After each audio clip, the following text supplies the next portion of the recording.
Ini menyebabkan ketidakstabilan dalam ekonomi negara.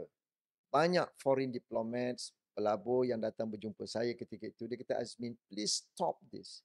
Kerana mereka ingin menarik lebih banyak pelabur-pelabur masuk. Tetapi kalau dia tahu akan berlaku perubahan, ini menyebabkan ketidaktentuan dalam ekonomi Malaysia.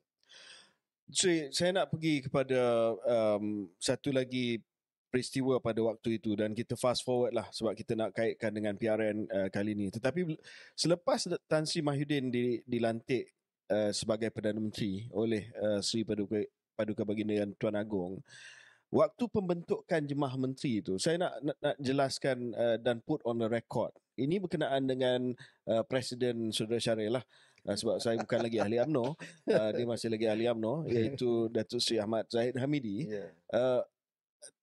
Waktu pembentukan kabinet, kita dah tahu UMNO dah bagi sokongan kepada Tan Sri Mahyudin.